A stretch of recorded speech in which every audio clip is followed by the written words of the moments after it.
안녕하세요. 마음으로 그리는 세상 마음새TV입니다. 오늘도 전 시간에 이어 절제의 성공학 같이 보겠습니다. 50조 항상 가난한 이유. 저는 어렸을 때부터 나쁜 짓을 해본 적이 없습니다. 또 지금까지 다른 사람을 돕는 일이라면 발벗고 나섰습니다. 그런데 왜 항상 가난하며 사람들은 제가 한 일을 제대로 알아주지 않습니까? 사람들에게는 착하게 대할지 몰라도 세상 만물을 함부로 대하기 때문이요. 세상 만물이 아무 뜻 없이 그 자리에 있는 것 같아 보이지만 세상 모든 것에 귀하지 않은 것이 없소. 아무 물건이나 함부로 낭비하고 물자가 귀한 것을 모르면 결국은 그 화가 자신에게 돌아온다오. 지금처럼 낭비하면 앞으로 사람들에게 버림받는 것은 물론 세상 모든 것들에게서 버림받을 것이요. 사람만 소중히 여긴다고 성공을 이룰 수 있는 것은 아니요. 아무리 쓸모없어 보이는 것이라도 그것을 아끼고 귀하게 여기면 그것의 생명을 살리는 일이니 자연스럽게 운명을 개척하게 되는 것이요. 윗사람에게나 아랫사람에게도 이와 같이 대하는 것이 제일이요. 착한 일을 한다는 것은 오직 그 사람을 귀하게 여기고 섬긴다는 것이지 남들이 보기에 착한 일을 하는 것은 아니라오. 지금부터라도 사람과 만물에 대해 고귀한 섬김의 자세를 가진다면 반드시 당신도 섬김을 받을 것이요. 사람과 만물에 고귀한 섬김을 한다면 나도 섬김을 받게 된다고 합니다. 54쪽 운은 누구에게나 있다. 젊을 때부터 운이 없어서 고생만 하고 살았습니다. 저에겐 언제나 운이 따를까요? 당신뿐 아니라 세상의 많은 이들이 운이 없다고 하늘을 원망합니다. 그러나 운은 있고 없음과 좋고 나쁨의 경계가 없습니다. 사람의 운이라는 것은 우리 몸의 기운에 따라 달라집니다. 태양이 하늘을 순행하듯 몸에도 천지의 기운이 순행합니다. 이것을 운이라고 합니다. 사람은 하늘의 뜻으로 그 신체가 생깁니다. 그래서 운이 명이 되는 것입니다. 귀천을 불문하고 사람은 다 하늘로부터 운을 받아서 삽니다. 운에 따라 명이 달라지기 때문에 천운이 다하면 명도 없어집니다. 죽는다는 것은 기운이 몸을 떠나는 것을 말합니다.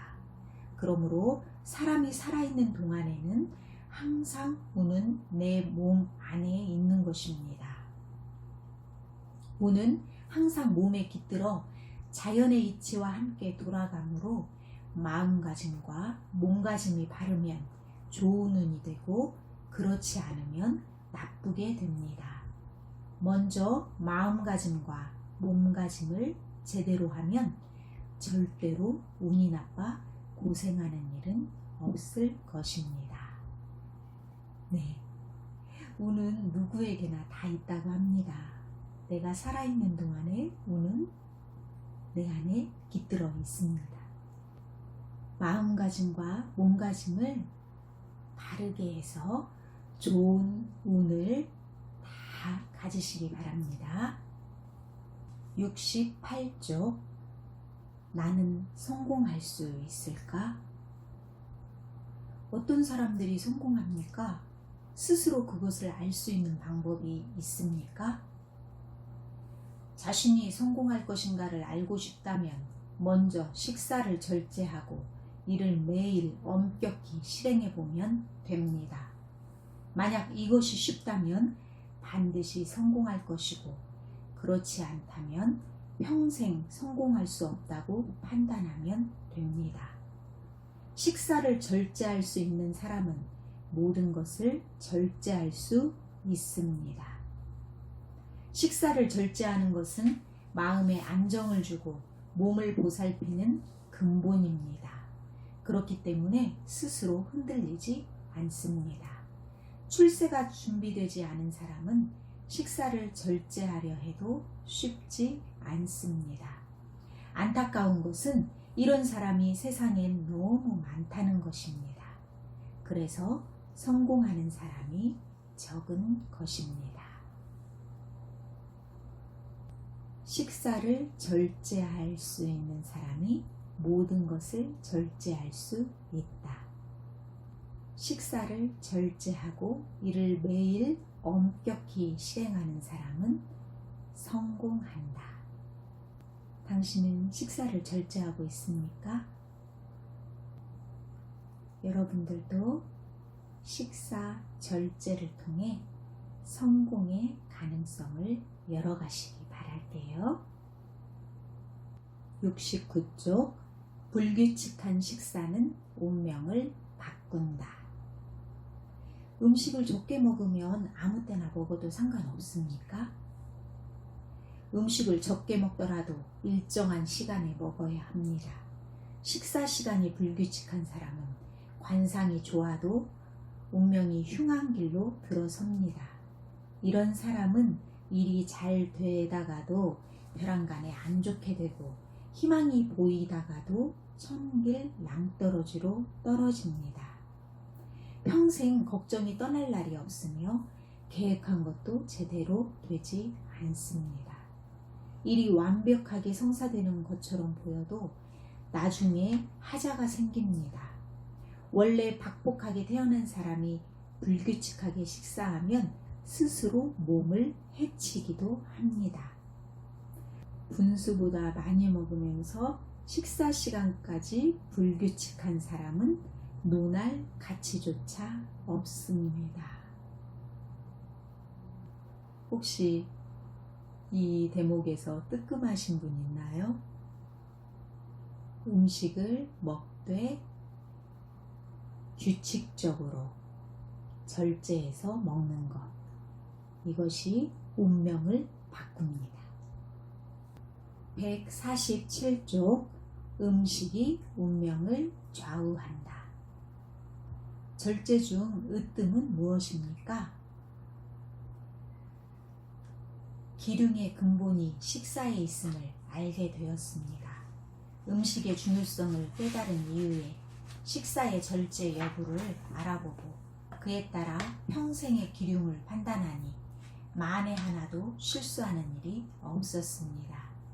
수년간 사람들에게 일을 가르치고 가르침을 따르는 사람들에게 확인 또한 많이 해보았습니다.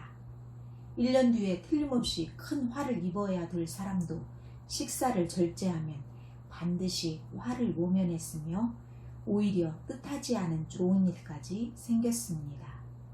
또 평생을 가난을 면치 못하는 불행한 운명을 갖고 있던 사람도 성공하고 세상에 널리 유명해지기까지 했습니다. 오랜 지병으로 절대 오래 살 수 없었던 사람도 음식으로 인해 장수하는 것을 헤아릴 수 없이 많이 봤습니다. 잘 살고 못 사는 것, 오래 살고 일찍 죽는 것 등은 물론 성공이나 출세 등도 모두 음식을 절제하는 것이 그 시작이며 끝입니다. 세상에 큰 뜻을 펴고자 하는 사람이라면 단 하루만이라도 음식을 절제해 주시기 바랍니다. 잘 사는 거, 오래 사는 거, 성공하고 출세하는 것, 모든 것이 음식을 절제하는 것이 그 시작이며 끝이라고 안복구는 말하고 있습니다. 108쪽 무병장수하는 법. 무병장수하는 것이 소원입니다. 어떻게 해야 합니까? 훌륭한 마음을 가진 사람은 식사가 난잡하지 않고 규칙적으로 소식합니다. 질병은 마음이 흐트러지거나 식사를 규칙적으로 하지 못해 생기는 별난과 같은 것입니다. 사람은 육체와 마음으로 나눌 수 있습니다. 육체가 집이라면 마음은 그 집에 살고 있는 주인입니다. 부모로부터 받은 몸이 튼튼할 수도 약할 수도 있습니다. 집이 원래 부실했다면 집주인이 잘 수리해가며 살아야 합니다. 수리할 곳이 많음에도 집주인이 조심하지 않으면 기둥뿌리가 절로 썩고 비가 새는 집이 됩니다. 결국엔 집이 무너져 집주인마저 살 수 없게 됩니다.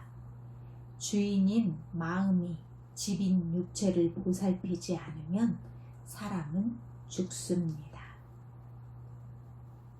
하늘로 돌아갈 때가 되지 않았더라도 육체라는 집이 무너져서 더 이상 머물 곳이 없기 때문에 마음이 육체를 떠나야 합니다.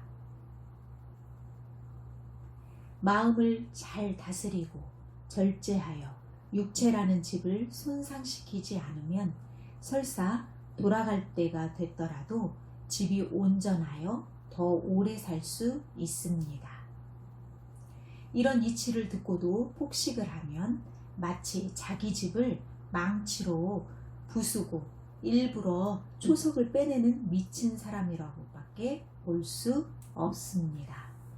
병 없이 오래 살고 싶으면 마음을 흐트러짐 없이 세우고 식사의 규칙을 세워 함부로 먹지 않으면 됩니다.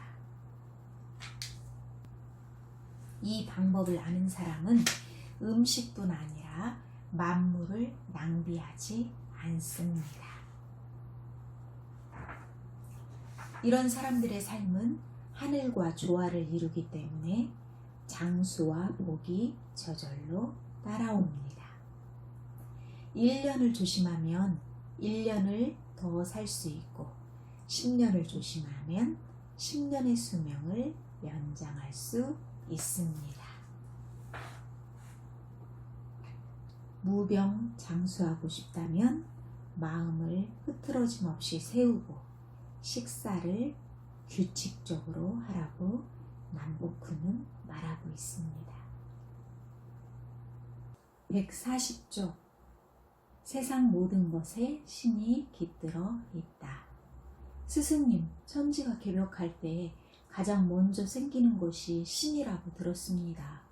그러면 만물과 신 중에 어느 것이 먼저입니까? 세상 사람들은 항상 어느 것이 먼저냐라는 되지도 않는 질문을 합니다. 신이나 만물이 떨어져 있는 것이 아닙니다. 만물이 신이고 신이 만물입니다. 만물은 신의 모습이고 신은 만물의 근본입니다. 이렇듯 만물은 신과 같이 높은 존재인 것입니다. 이런 이치를 깨달아 사람과 만물을 소중하게 여겨야 합니다. 세상 모든 것에 신이 깃들어 있다는 것을 알고 만물을 소중히 여기는 사람은 마침내 신의 보호를 받으며 도에 가까워집니다. 세상 만물을 소중히 여기는 사람, 그런 사람은 신의 보호를 받게 된다고 남복군은 말하고 있습니다. 15조 혼신을 다해 한 길을 가라. 재주가 많아 다른 사람의 부러움을 받고 있으나 아직 성공한 일은 하나도 없습니다. 저에게 가장 어울리는 직업을 알려주시겠습니까? 왜 진정으로 성공하지 못하는 줄 아시오? 왜 마음 한구석이 허전한 줄 아시오? 언제나 작은 성공에 술과 고기를 즐기고 스스로 조그만 성취에 취하여 놀 줄은 알아도 진정으로 혼신을 다해 일할 마음은 없기 때문이요. 그러니 항상 시작은 좋은 것 같아도 모든 일이 지지부진하여 끝내는 성공을 보지 못하는 것이요. 참을성이 없으니 작은 실패에도 또 다른 직업을 찾아다니다가 결국엔 아무것도 이룬 것 없이 세상을 마치는 곳이라오. 사람으로 태어나서 자신의 한계를 이루지 못했다면 100년을 산다 한들 무슨 소용이 있소. 살아도 그 의미가 없으니 말이요. 이런 사람은 주위에도 덕을 쌓지 못해 죽어도 가까운 사람 몇몇만이 저승으로 가는 길을 쓸쓸히 지킨다오. 사람은 이렇게 살아서는 안 되는 것이요. 어떤 일이든 처음부터 자기 뜻대로 되는 것은 없어. 짧게는 몇 년에서 길게는 몇십 년까지 심혈을 기울이면 아무리 바보라도 그 일에 대해서는 모르는 것이 없어진다오. 그때야 비로소 성공의 문이 열리는 것이오. 당신은 지금까지 혼신을 다해 일한 적이 없어. 당신과 같이 이리저리 마음의 가닥을 잡지 못하고 직업을 바꾸는 사람은 마치 광주리에 갇혀 나오지 못하는 미련한 개구리와 같소. 미련한 개구리는 자기가 그 많은 구멍으로 다 도망갈 수 있을 것처럼 생각한다오. 그래서 이 구멍으로 나가려다 안 되면 저 구멍으로 나가고 또 힘들면 다른 구멍을 찾는 것이요. 당신은 미련한 개구리같이 무수한 성공의 길들 중에서 헤매는 것이요. 그렇게 이 구멍 저 구멍 들쑤시기만 하다가 결국엔 제풀에 죽어 광주리에 그냥 갇히게 되는 것이요. 그런 식으로는 절대 성공할 수 없소. 그렇게 살다간 결국 고생만 하다 인생을 마치게 될 것이요. 사람이 혼신을 다해 한 길로 가고자 하면 태산이라도 뚫을 수 있는 것이요. 한 길을 추구하다 보면 성공하지 못할 일이 없소. 다 쓸데없이 시간을 낭비하고 스스로 노력하지 않기 때문에 성공하지 못한단 말이요. 당신이 쓸쓸한 인생을 살고 싶지 않다면 한 가지를 끝까지 이룬 후에 다른 것을 시작하시오. 네, 혼신을 다해 한 길로 가고자 하면 태산이라도 뚫을 수 있다고 합니다. 그렇게 자기가 좋아하는 일, 잘하는 일을 찾아서 한 길로 쭉 가다 보면 성공하지 못할 이유는 없습니다. 운명을 만드는 절제의 성공함. 미즈노 남북구는 3번을 읽고 평가해달라고 말하고 있습니다. 짧지만 여기에 절절히 지혜가 담겨 있습니다. 네, 여러분들도 이 책을 읽고 지혜 있는 삶을 살아가시기 바랄게요. 저는 다음 시간에 또 찾아올게요. 감사합니다.